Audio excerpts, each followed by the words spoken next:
Hey everybody, welcome back to my channel. It's Cass. Thank you so much for joining me today. Today, I'd really like to talk about how to know what to paint, what to draw. This is kind of always a dilemma for us, isn't it? And a lot of times I find in the beginning it's tough. Because you think, what do people want to see? What should I paint? What should I draw? And we get really consumed with should. So, how to know what to paint? What should you paint? I'm going to give you 4 tips today that I use to help me decide what I should paint, what is in my art future. So while we're chatting about this today, and I give you guys some tips that have helped me out, I'm going to show you some work that I'm doing on my new logo for my channel. So you can watch the time-lapse drawing while we chat about following your heart and what you should paint. So tip number 1 for you guys today is number 1, paint what you like. This is the first one because it is absolutely the most important. And you guys might be thinking, duh, Cass, we already know that we should paint what we like. Give me something new. However, I really want you to inspect this one a little bit more than at face value, because this is the absolutely most important thing that you need to pay attention to here. And you really need to follow your heart. It's important. There is no reason to make art that you don't want to make.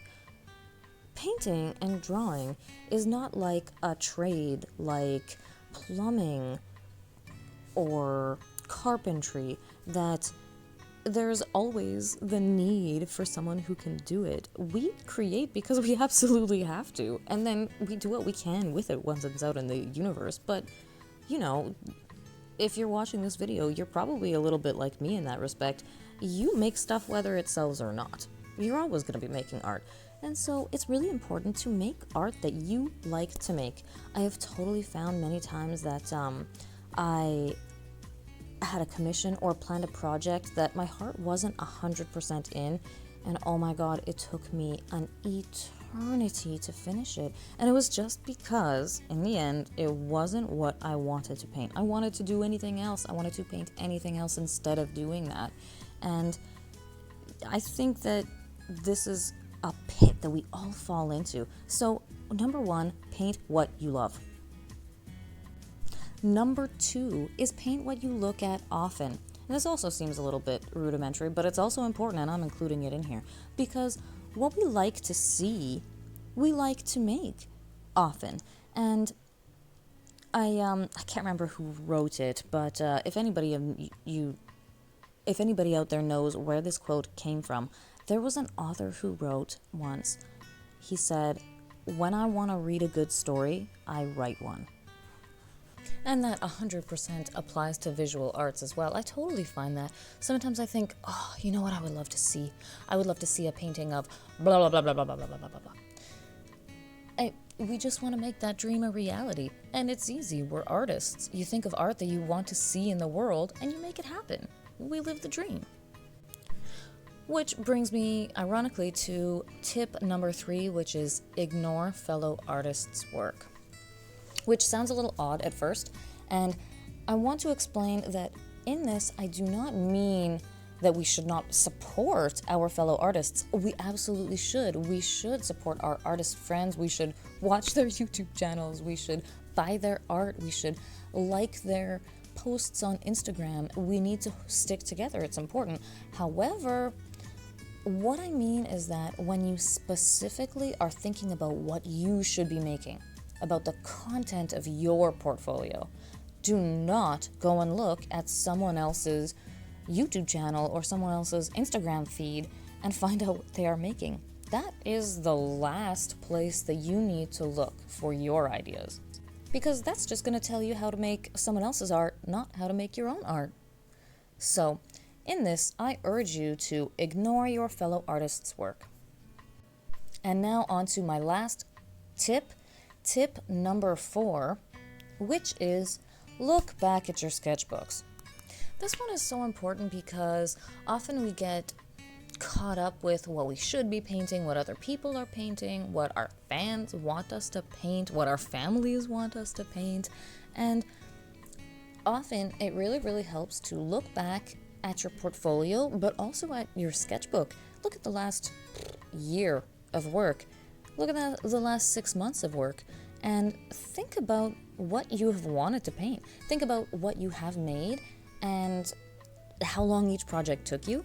Think about the things you liked painting, and each piece.